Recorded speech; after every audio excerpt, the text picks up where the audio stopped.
Welcome to this edition of Red Sea Roundup. I am the host of the day, Pam Marvin. And joining me, I am super excited to be talking to Joelle Maryn. Good morning, good afternoon. Where are you? Where are you located? Are you in Texas? Oh, well, I'm based out of Austin, Texas now, and sometimes Yes. Florida, but originally from New York. Originally from New York. Well, we're so fortunate to have you on this interview today with Red Sea Roundup. Joelle, thank you Thank for you. saying yes. Thank you. Thank you for Well, having me. we were reached out by the Our Ladies Brunch Committee to say we have a fabulous speaker lined up and we'd love for you to talk to her. And so we're excited to get to know a little more about you today. So that's going to be kind of our essence of our conversation. So if you could kind of talk about what got you to this point. I know you have a wonderful book out called Master of the Pieces. And if you want to just give us, without giving the entire book away, but plug the book as well, to give us that kind of that essence. And so people will be eager to go and buy your book. Yeah, I like the question, what got you to this point? No one's ever asked me that before. And obviously, first of all, it's God. And I would say, second of all, it's pain. It's a lot of suffering, which is why Yes. I wrote a book, Master of the Pieces. And, for Wonderful. anyone who's watching a video, they can see it. But, I think a lot of times when things happen to us in life, we have the choice to make whether we turn towards God or away from Him.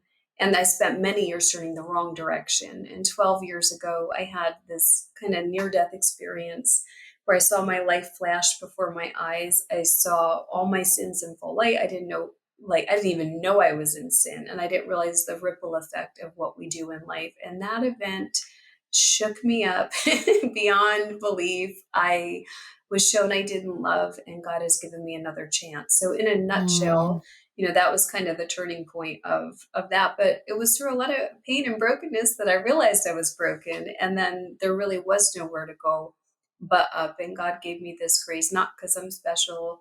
Now, of course, I'm a wannabe saint, but that's not where I was. And I think yes. it gives me hope and gives hope for all of us So it that no sounds matter like what you've, broken pieces, yeah. it Mhm. sounds a little bit like you've had what we call that illumination of conscience. That's really incredible.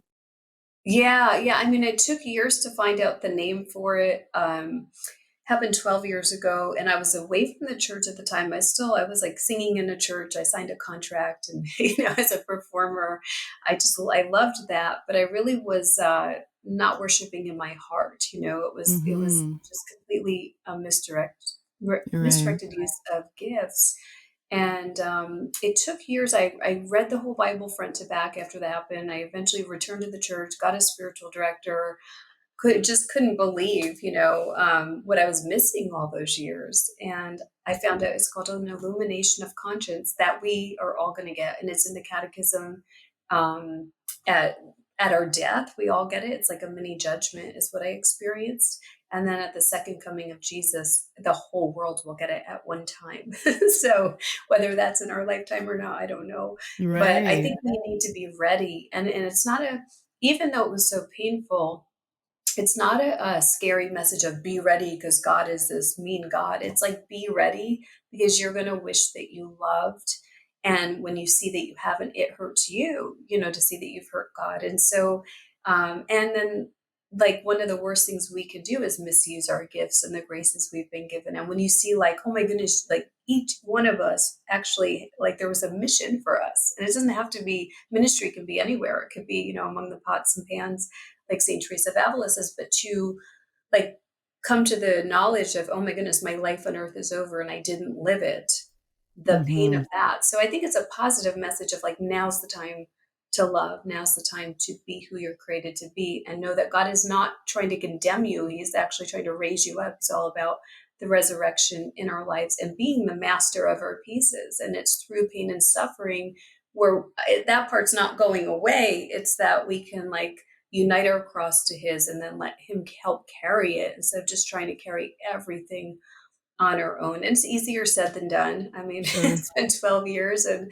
I can't say I could tell you that through the book, I walk the reader through, and there's a workbook available now too that actually my story is completely out of the workbook. It's all about the reader and it's questions, prayers about all the broken pieces that we share, rejection, fear, betrayals, just any, broken dreams, things that just didn't go the way that we planned. And it helps the reader put their life together. Yeah. Through God. Yeah, so the question what I'm hearing, which I'm loving, is that, it's kind of an exploration, a gentle exploration of our woundedness, to come Hmm. face to face with that and explore that to see, how we react. That's really beautiful, Joelle. Thank you so Yeah. much. Yeah, and once you kind of and there's nothing, new under the sun, but once you have like the scriptures that combat these things and just different activities or counting your blessings and kind of keeping Mhm. your eyes on gratitude and how good God is and knowing who he is and knowing your true identity, like when you have sufferings and trials in life, you can bounce back a lot faster. You could see God's hand. Yes, there's evil in the world. We can't stop people from having free will and doing bad things or bad things happening, but we can start to believe and start to see that God brings the greatest good even out of the worst suffering, as he did, from Good Friday to Easter Sunday. Right, right. So I kind of want to go back a little bit, dig into your history a little bit. As what was your life growing up? Did you grow up Catholic? And I know you had that pinnacle moment with the two fires, or the two moments with the two fires, is a kind of a byline for your book as well. So if you could give us a little more of a history of just, I mean, it gives us a background about who you are, where you've come, how far you've come. Yeah, well, I come from a little tiny Italian town in New York. My grandparents were Italian immigrants, and so I love the Italian culture. I just got back from a pilgrimage, Master of the Pieces pilgrimage in Italy, so that's a huge part of who I am. And I grew up very Catholic, and you could see St. Mary's Church from our house. The priest came over for dinner often. I was extremely prayerful little girl. I did have a direct phone line with God. We all do, is prayer. And I would ask him for things and I would see miracles, as a child. Mhm, mhm. But when I was 6 years old, we had a tragic house fire and I barely made it out. When I woke up, the whole front of the house was already engulfed in flames. And unfortunately, my sister Maria, who was 11 at the time, um, she inhaled too much smoke. They couldn't get to her. Like everything that could have went wrong about, the fire department coming to save her, everything went wrong. And um, I was in the hospital with my dad, waiting to find out if she made it and praying with my whole heart. And the doctor came in and gave us that worst news. And my father came running over to me and he clutched onto me for dear life. He was just like wailing and screaming in pain, the love of a father. And that Mm, moment, as a little kid, I didn't know how to fix that, and I couldn't fix that, mhm. and so my 7th birthday was a few months later, and because I was so prayerful and believed in the power of God, I thought, "Well, for my birthday, I have a wish, and I can ask him to raise her from the dead." And so what I did was I had no belongings. I literally lost everything in the house fire, toys, clothes, like my home, everything I knew, and my only sibling. So I had these dolls that were donated to me, and I had actually one doll left from the fire that was my sister's, and it had burn marks on it. It smelled horrible, but I just thought, like, if I just put these dolls in the shape and size of my sister and offer them to God, almost like this altar of sacrifice. Of course, I didn't know that language at that Mhm. age, but it was like, God, I'll give you everything I have if you just give me my sister back. And I prayed and nothing happened. And I did it again and nothing happened. And then third time, because I'm Italian and stubborn, and nothing happened. And so, because I couldn't see the resurrection, because I couldn't see the miracle, because I couldn't understand the master of the pieces, I thought he didn't love me. And so I disconnected my phone line with him, which was prayer. I prayed, but it was shallow. And it was more like, I don't trust you, so here's my plan, so do what I say, and Yeah. complete Would it be confusion fair about to who say God that is. Huh? I'm sorry to interrupt, I just have some questions every now and then. Would it be fair to say that you were really mad at God at that point? Yeah, I was mad. I was confused. I asked a nun, why did this happen? And she goes, oh, don't worry. Like, heaven's so amazing. Like, she's in such a good place. And that did not make me feel better. Then I felt like, well, God didn't love me enough to take me with her because I was left Oh. in a home of misery. So, like, either way I looked at it, either I wasn't good enough for heaven and God was mad at me, and like, why did he leave me here? Why did he allow this to happen? So yeah, I was angry with him. I didn't know how to express that other than just, trying to find my own happiness in life. And I've been an actress since I was 5. My mother has had a theater company, and so that's actually where she was the night of the fire. And she threw herself into the theater after because she just felt guilty for not being home. It was not her fault at all. Um, but I started, to get her attention to be, and I actually love being an actress, but I started kind of hiding behind characters and just, being part of Mhm. the theater. And then I got later into film and television and all that. But I figured my life was so horrible, it was just easier to be someone else. And I think, Sure. I tell people all the time, I'm like, oh, you may not be an actor. I said, but you're an actor. Because a lot of times we're hiding how we're really feeling. And we think, you know, just because somebody thinks we're supposed to be some way that we're going to pretend we are. And I think that the more honest we are with each other, that life isn't easy and that we all have sufferings and trials, the more Sure. human it becomes, the more connection we get, the more community that can be developed and, Right. kind of become wounded healers and help each other. Yeah, I've actually heard that acting is actually very therapeutic for people, suffering PTSD, and Mm, I could say you probably really suffered that as a child, so that in a mm, way, the acting would have been a lifeline for you because it was a way. I mean, this is a yeah. there was a Huh, documentary on it that I watched, was that's so amazing. fascinating. Yeah, I Adam never thought of Driver. that. Yeah, Mhm. Adam Driver was a very big advocate for it because that's where he healed from his PTSD, Yeah. saying that you go in and you can express these emotions through the Mm. character that you perhaps couldn't, yourself. It Yeah, was and I was think too it challenging. becomes a way to cope with the pain too, and Yes. explore different things that are hidden inside of you anyway. And Okay, it's so go ahead and, walk me down the path. So this is you're a child, then did you go to college, and did you act right after that through all this time? yeah, yeah. I went to college in New York City and had agents and managers and all of that, and ended up doing modeling as well, and which I never like wanted to be or tried to be a model. It's just something that happened, and I just thank God for it. But I had a billboard in Times Square. I was the face of Jergens. I did national ads for Target and Michael Kors, and just many brands. I did book covers and romance novels. So you would like, but I never read the book, so I'm just scared to think of whoever's Uh, reading the book and they're picturing me as the character. That's kind of scary looking back. But I was at the time blinded and just doing things for the culture. And I did about 9 mm, independent films during that time. And I was a TV host for ABC.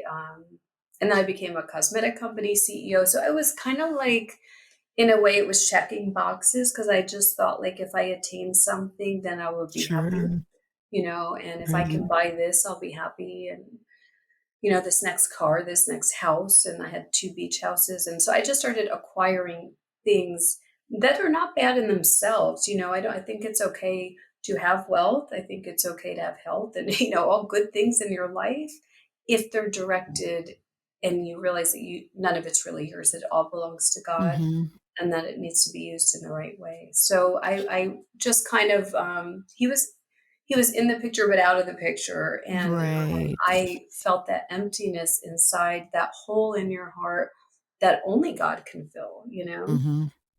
And so, you're walking through this lifestyle for about how many years before, the years leading up to your conversion? I wanna hear about what was going on in your heart before the conversion happened. I'm fascinated by that. Yeah, yeah. So I mean, this was from 5 years old till 12 years ago, that I was just completely caught up in the things of the world, and it just got to this kind of it looked like this mountaintop moment, and I flew out to Los Angeles for a photo shoot for my company, and I'm on the rooftop of this building in Hollywood sign behind me, $4,000 dress on, celebrity makeup artist, photographer. And in the middle of the photo shoot, I have this compact mirror, and I still have this photo because we used it in one of the ads. And it looks so glamorous in the photo. But I could tell you, when I looked in the mirror, it was just this surreal moment of who are you? Because whatever looked so amazing and glamorous to the world, like I made it, or I'm on top of the world. I literally was never more broken or smashed Mm, mhm. inside. I think that just takes time. It's accumulated, and you hide behind more masks, or at least I was hiding behind more masks to try to appear the opposite. And then that night, it's kind of like that moment started my heart to open. It wasn't the end of the story, or it's never the end of the story. The But then beginning I or was no. on Rodeo Drive. I'm hanging out with celebrities. I'm going from bar to bar and here to there. And it was like these crazy temptations that night. I'll never forget. I don't really go into detail in my book, but I'm so grateful I escaped a lot of things. Let's put it that way. But I was kind of thinking about it. Well, should I do that? Should I, like the fact that it was even an option that was in my brain is scary. But I didn't. Mhm. And I escaped a lot of things. I think maybe that the grace had already started in my heart, and that night, I got back to my hotel room, fancy hotel room in West Hollywood, and I spent hours crying on the shower floor. It was like the first real prayer, like a true prayer, Mm, that I ever said in years, and it was just so simple. It's something we can all say. It was, Lord, I need you. mm, I don't have this anymore. Like my way is not working. I'm broken, and I tried everything everyone told me was gonna make me happy, and it didn't. So, right. it was just that simple prayer that opened the door to grace, and it was after I returned from that trip to Hollywood that I had this illumination of conscience. So, was that, like that wasn't the moment in the shower? Was it, like, maybe at night, or can you tell us a little more of the situation surrounding that moment? For the illumination? Illumination, mhm. Yeah, yeah, so it was about a week later. I think I was just interiorly kind of pondering what had begun in my heart, and, what am I gonna do with my life? Like, what is life all about? What's my purpose? I was wide awake. I was walking through my bathroom on the way to my closet. That is gigantic, walk-in closet full of stuff, and I still have a big, very big closet full of stuff, but I give thanks to God for it now. And literally just saw my life flash before my eyes. It was kind of, I don't, if people ask me how to explain it, like, where was it? Was it in front of me? Was it, I mean, I don't know. It was like my whole life, like a movie in your mind, a movie right in front of you. I can't tell you where it was, some sort of vision. Mhm. And it showed me the scenes of my entire life. It showed me all of my sins, who followed me, who followed them, like the ripple effect of sin. I didn't even know people were following me, or that Mm. I was shown I had a gift of leadership. I didn't know I was leading people in the wrong direction. And some of it was immodesty, and then someone copied my outfit, and then the next person did, and we don't know whether we do something good or bad, the ripple effect we're leaving. So that's really kind of stood out to me. And then and of Yes. course, when we all have an illumination, it's going to be shown to each person different. There is a book on it. I haven't read it, but people tell me there's a lot of similarities in my story. But I would suspect, in the few that I have heard, there is a great similarity, but there's also a different way in which we're shown. And so for me, it was in columns. It was like the movie of the bad stuff was in the left column, and then to the right was my good column, the column to love, the column to be who I was created to be and use the gifts and graces God gave me to build the kingdom. And then that Wow. column had nothing in it. I wasn't even shown things in it. I was shown a little, like a line that was like like you totally missed the mark. And it came with a sadness in my heart, because it came with an inner illumination of, I didn't, not exactly what I was supposed to be, because I would never have thought God would have me as an evangelist, or, that my message has now reached, I think, over 3 or 400 million people around the world. But like, I didn't see any of that. It was just like, you didn't love. And it wasn't a condemnation. It was like, oh my goodness, like, I need to love. I need to change my Mhm. life. This is what it's about. And then I was shown the right column. It kind of lifted up and would have crushed, I was shown it would have crushed the bad column if there was something in it, but there wasn't enough Mm, weight in it. mhm. And so I don't know how to Wow. explain that, like it was an inner knowing and an inner illumination of what it Oh, you've meant done while I beautifully. was seeing it. Mhm. Yeah. That's such an amazing thing. Okay, so then you've had this and you wake up the next day and go, "Wow, I need to love." And so, the last 12 years have You've been Yeah. transformed. You had your Yeah. Saul to Paul moment. We're kind of that in the there in the Acts of the Apostles right now in the church. Oh, yeah. So tell us about your Saul to Paul afterwards when you became your Yeah. evangelist, the I mean, apostle.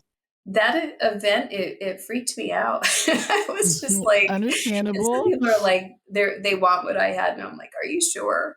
I hope you're in a better state when it happens, to you. And that is a huge part of my mission, is to let people know now, like, don't be where I was. I think God gave me another chance, not just to fill my good column, but to help people fill theirs. But right after this, Hmm.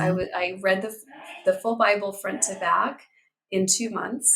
I don't recommend reading it in that order, but I was just like, ah. But especially when I got to the New Testament, all the happy stuff, I was all happy, but it all fits together, right? And Jesus is the fulfillment of that. And so I was just like, oh my, I've been missing out. And I kept thinking of Jesus when he was in the temple listening to the teachers. And I was like, I need to go listen to the teachers. I need some more of this. I need to understand what these scriptures mean and how I can apply them to my life. And so the Catholic Church kept coming to mind. I was going to a non denominational Christian church. I thought I was Christian the whole time, but again, I don't think I was really worshiping God with my full heart. I think it was a very Mm-mm. selfish. I was in a band at the church, and it was all about me being on stage. Which now I'm back, in front of the camera and stuff. But now I know who to give credit to, and I'm so Hmm. grateful. I love it. I love performing.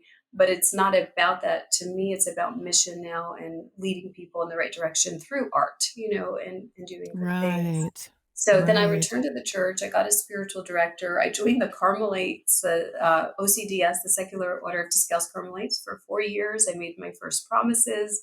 I couldn't make the meetings anymore because I ended up speaking all over the world. Like, Hmm. I had no idea that any of this was going to happen. So it's kind of funny. I know God must have known. Certainly the enemy knew. I experienced a ton of spiritual warfare, and I'm like, what the heck is Hmm. going on? But I didn't know people Hmm. gave testimonies and the power of all of our stories. And so that's a big part of Master of the Pieces and the new workbook and journal, is that at the end you put your story together, because mine's just one story. But collectively, we have millions and billions of stories that can help people, because people will relate to different stories, right? And things that Right. they're going through. Well, as a national speaker, I'm sure you have several different types of speeches or talks that you've given. Do you have any that kind of bubble up as some of your favorites that you feel more passionate than the others, perhaps? Yeah, well, I mean, I think my main talk right now, my signature talk, is Master of the Pieces, because I'm really about healing. And I feel like, we need to fill our good columns, but in order to do that, we need to have a relationship with God, and we need to know who we are and walk in that identity. And Yeah. without that, the mission doesn't stick. And without the mission, our identity really doesn't stick, because then we're just, who are we serving, right? And again, Yes. I'm not talking Yes. about that you have to be in ministry in the church. I believe that as Christians and as Catholics, like, we're called to be the face of God, whether we're at the grocery store or we're making dinner, or, Amen. we're talking to a stranger, or even a family member or somebody that irritates us. It Exactly. all becomes, yeah. So, Yeah, that's so beautiful. That's so true. I couldn't echo that more. To have that, let's say, the new evangelization for us Catholics to be Christ's hands, feet, eyes, and ears in the yeah, world, yeah. loving people, correct? I mean, that kind of sounds Yeah. like what you're saying as well. Yeah, yes, I mean, that's like one of my main talks. And then I love talking about discerning God's will, and like St. Ignatius of Loyola, discernment of spirits, because Sure. to find that purpose, to find that mission, there is actually a roadmap to figure out what God is asking of us. And I've used it, throughout the process. I've learned, there's mistakes I've made along the way, and, but I think that is how we find out his will. And he actually, I think it's also just changing again who God is as a loving father as well, and that we have the Holy Spirit in us, and Jesus died to save us, like all this stuff. But when we're going through a hard time, we lose sight of that. It's like, well, we think he just loves, you or this one or that one, but he can't really feel that way about me, And so coming to the place of just knowing he has a plan, a unique plan for each and every one of us, and finding out what his will is. That's exciting for me to help other people find Mhm. out his plan for them. Yeah. Right, he really just he has that plan for us, but he needs our yes, and so it sounds Yes, like some of your talks exactly. is walking people through, self-realizations and their woundedness and helping them to give their yes to Christ. Would you say that's pretty Yes. accurate? Mhm. Oh, that's Yeah, and awesome. I mean, Beautiful. yeah, it's like a lot of people don't realize the gifts, the talents, the graces that they have for the mission that God has given them, Mhm. Mm, and that's so true. yeah, sometimes we have to realize there's more. There's always more. This isn't So it. much more. Yeah. Yeah. So how long have you been on the national speakers, with the Catholic speakers? How long have you been doing that? Well, let's see. I've been in full-time ministry. So I closed the doors to my cosmetic company on December 15th, wait, no, December of 2015. Yeah. So I think how many years ago is that? 8 years ago? Something like About? that, Yeah. So I've been in full-time ministry for 8 years, and 5 years ago next month, I started full-time speaking, so I've been traveling for 5 years. That's Yeah, and I'm beautiful. all It's tired. like I'm not gonna I lie. It bet, is yeah. travel is not easy. It's tiring, but it's been so fulfilling, and it's so funny, I get to an event and people are like, "I can't wait to hear what you're gonna say," and I'm like, "Me too," because I'm preaching to myself, and half the time I have no idea what I'm gonna say, but I need to hear it, Sure. and I think that's important to realize I'm just a messenger.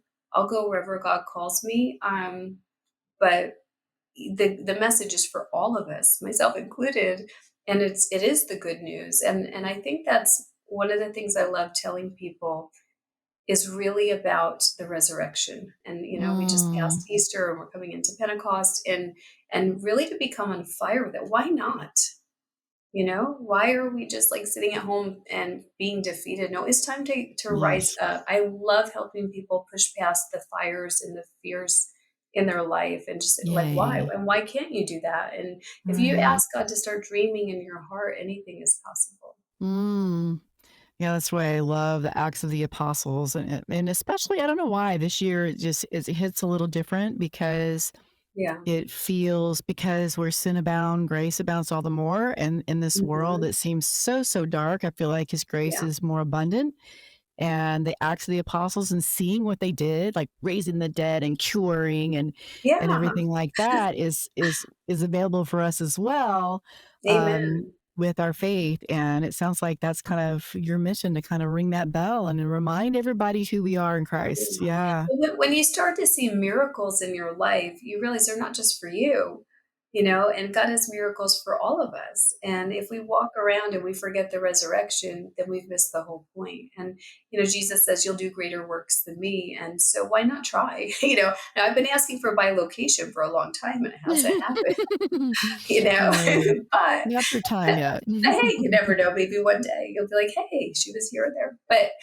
Um, you know, and then I've been asking to be an incorruptible saint for the totally wrong reasons, complete vain reasons. I don't want worms like to Oh, that's too decay. funny.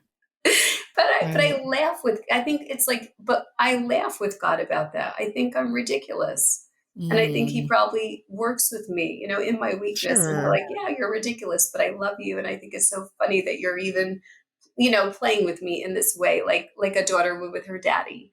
And I Yes. think to get to that point, even in our weakness, God can use it for something good. But then I stopped praying to be an incorruptible saint because I started getting more trials, and I was like, oh, if this is what it's going to take.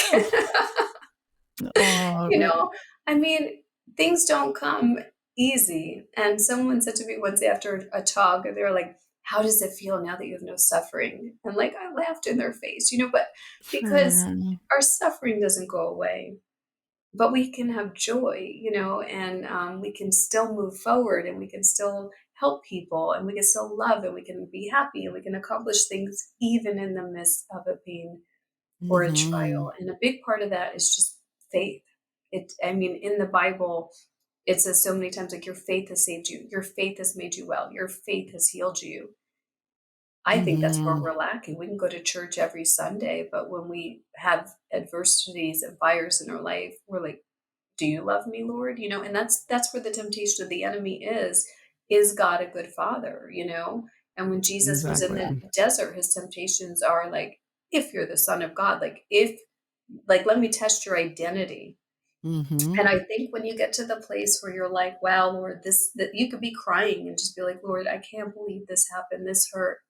And you just hear God say, like, I'm on your side. I'm on your Right. side. Like, I'm going to bring beauty from the ashes. I'm going to make all things work together for your good. And then you start to believe in that and you start to see it. It's like, okay, yeah, it doesn't tickle if someone hurts you or something bad happens or someone dies, but he Mhm. brings so much good out of this. Mhm. There's 2 things you said that really struck me. Number 1, Yeah. the clear intimacy with your relationship with Jesus and the Trinity indeed, because the good Yeah. Father is really beautiful, and I love that Hmm. message because it's so real, and often people don't really know that that's a possible way to play, in prayer, which is beautiful, Joe. I'm so glad you brought that up. And the Yeah. other thing that you're saying comes to mind as well, essentially, is that with suffering, we come to a choice of either resulting in wisdom or foolishness, and that's really where it can go. And Christ is right there with us to try and bring us more to wisdom. And I can see that in that you've chosen the better part. Seriously, so I love Yeah, I that. try every day. Right, right. Well, we're so fortunate to get to have you as our speaker at Our Ladies Brunch here in the Bryan College Station area. It's going to be Yes. on May the 18th from 9 a.m. to noon. And I believe you'll be speaking for about 40 minutes. Is that correct? Yes, I Do you think so. remember? Okay, okay. Wonderful. And that your topic is going to be Mary, model of disciples. So we're really Yeah. looking forward to that as part. We still have 10 minutes left, but I wanted to just kind of go into more of just your heart. Sure. And you have, I mean, your passion is really coming through for, really helping people understand their part of their woundedness and moving past it. Um, and I mean, I think that's one of the primary ways that we can grow in virtue is when we actually look for and move past our Yeah. woundedness into virtue. Have you had some of that kind of experience of like, that growth in holiness, which you're striving for virtue? Can you talk to Yeah. that a minute? Yeah, well, it's actually going back to even just the brunch and Mary, mother of disciples, and I didn't know, like, one of the miracles that God played in my life was after this reversion. Not only did I come back to church and daily mass, and I started going to adoration, and I think if you do enough things in your heart and you're not just doing them, you're just like, Lord, help. I mean, really, the secret to my success, and I share it all in the book. I get on my knees and beg God. That's Mhm. humility. Humility is not thinking he won't do good things through us or to say, oh, I'm not talented. I'm very talented in him because he made me. But I get on my knees and beg all the time, knowing that every good thing that happens to me is from him. And so I think through a life of prayer, I've grown in that way. And the root word for humility comes from humus, meaning low to the ground. So anytime we're low to the ground, you better expect, and you open your heart to God, you better expect a miracle because He's going to raise you up. He doesn't leave us on the ground when we ask for His help. And so I kind of got, through all these trials. I mean, my whole process for what I'm doing now, it's not been an easy walk whatsoever. There's been many tears and many struggles, but I think that's where the growth is. I think the growth is in the surrender of, you're in charge of results, Lord. Just give me the direction, just guide my steps. I'll do everything that I think you're asking of me. And of course, you need to hear him. And that's where I would go to adoration a lot. I still go. I wish I went as much as I used to. But when I was first starting, that's all I did. I was like, you're my CEO, God. What do you want me to do today? And I would just sit there Mm, hours and hours and hours until I heard something in my heart. And it could be a thought in it's your heart, a beautiful. whisper, a song, a scripture, like just, or this person Mm, came to mind. I'm like, oh, I'm going to call them. I just followed every inspiration that I thought was from God, and it worked out. So yeah. I think the growth is in surrender. I think that's really the answer. And the sacraments, and I go to confession as much. I try to go weekly, if not bi-weekly, if I can't make it Hmm. weekly, depending on Right. travel. I'll pull a priest aside. Like, I think that's where my strength is and I don't never want my confession list to be as long as it was, 12 years ago. So I better go every week and keep it a little shorter. But you start to see Mhm. your struggles. You start to see the areas to put God in. And so I think the growth is in that. And I started going to this Marian shrine called Our Lady of Schoenstatt. I think the original one is in Germany, and there is one in Austin, Texas, up on a hill. It's so beautiful. And I started going there when I wasn't traveling, when I could, and you put in prayer requests and offer something up. And one time I went to pray.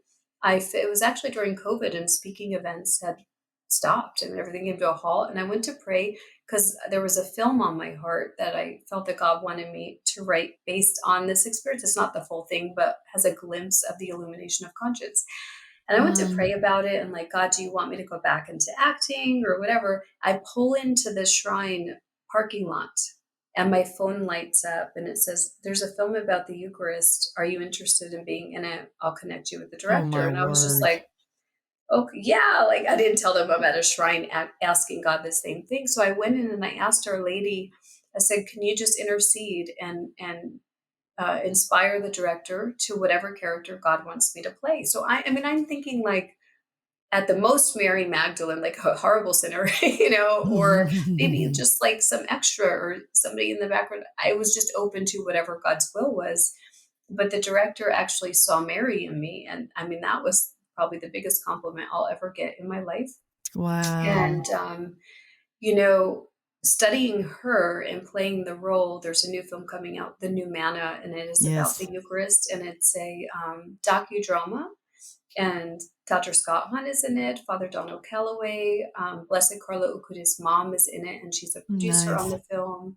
Wow. And there's just, yeah, Father Rippinger. It's an incredible, So I'm in the dramatic part, obviously the live action.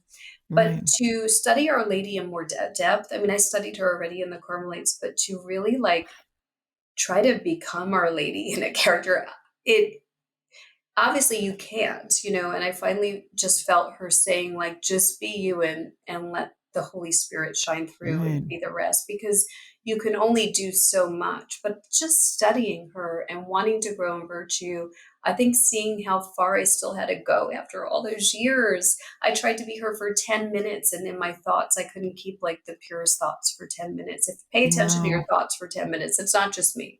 I mean, we're mad at Mm. people, we have this thought, that it's just like, oh my goodness. So instead of being overwhelmed by it, eventually just surrendered it. And that's where really, to me, again, it's the surrender. That's where the virtue is. It's not about perfection, it's about participation. What is Mm. perfection? I think God is perfection. And so if we participate, then the perfection will shine through him. And obviously we study, and, I read this book about, it was the life of Mary according to the mystics and blesseds and, That's so saints. And wonderful. Raphael Brown, that one? I think so. I don't Yes, yes, remember. Yeah. wonderful. Mhm, And I and mhm. I read it over and over and I made, So all these good. charts of her characteristics and through childhood, just what her life, and the things they said, I'm like, that she really could have had a life like this. I could see that. And so obviously, wanting to be more like Our Lady, if you look at like what society says is beautiful, and then you see an image or a statue of Our Lady, I don't care if you're a guy addicted to pornography. If you see Our Lady, your heart is just drawn to, this is heavenly, this is otherly, this is higher, this is better, you know. And as a Mhm. woman, it's like we could see some images, and yes, we could get pulled into worldly stuff, but it is really when you see her just her expressions, even the way they have her dressed, all of that. It's something greater, Yes, yes. and I think just kind of trying to attain that when there is this tug constantly at us about being in the world, and not Right. even just on the outside. It's like, Mhm. even I can look worldly at times. I love red carpet events, and I just think, oh, that's kind of fun because now I feel like he's like laughing with me. It's like, this is like, I'm Right, putting you right. back into everything you walked away from. I walked away from it all. I never Mhm. thought he would put me back. I didn't Okay, want to yeah, be I back. gotta I gotta ask you this question because Yeah. can you believe we have less than 3 minutes left in the interview? Oh, And I know, right? It's oh crazy. my goodness. So you've really got Yeah, me hooked on wanting to see the docudrama, The New Manna. yeah. Is it in post production? Is it already out there? Can you tell me No, about no, that? they're doing post-production and raising money Okay. for post, but it's done filming as far as I know. Yeah. Oh, that's wonderful. Well, we're going to look so forward to seeing you in that. But before that, Yeah. coming to Bryan College Station for Our Ladies Brunch, which is a really lovely event. I hope that you will be as impressed with it as we have been through the years Yeah. with just the love in the room and the honor of Our Lady. And so that's so awesome that you have this double role as an amazing disciple and someone Yeah. who's actually played the Blessed Mother all at the same time. And Yeah. the scripture that really, stands out to me Mhm. about really encapsulates you now that I've got to know you a little bit over this last Yeah. 40 minutes Yes. is, Jesus, empty me of me so that I can be filled with only you. Yeah. Joelle, I have to say that really is what, your heart is speaking into my heart, and so I'm just Oh, so you. I'm Yeah. really looking forward to you sharing this beautiful heart of yours, with us for Thank Our you. Ladies Brunch. Again, that is going to be on May the 18th Mhm. from 9 a.m. to noon at the St. Joseph Pack. Tickets will be on sale right now. I think I do not have a website in front of me, but we'll get that up in the show notes as soon as this goes live. So I really appreciate your time today. I look forward to meeting you in person. I will be there that day, Sweet. so I'll come introduce myself to Yay. you and would love to Awesome. pray with you as well. So Yeah. just for you and just all the good that you're doing and that God's doing through you, and just give Thank thanks to you. God for your life and all that you're doing. So Thank you. thank you Yeah, so it's just an much. honor to be here. I can't wait to see you guys. And hopefully more Yeah. people, can come join us because these events and then to me that's the greatest part is who I get to meet. And it's not my Hmm. talk. I guess I didn't finish this part before and I'll end on this, is that when people come up and share their story. Sure. Right. That's so beautiful. Well, God bless you, and thank you so much for joining us today, Joelle Maryn. Thank you. God Hmm. bless. God bless.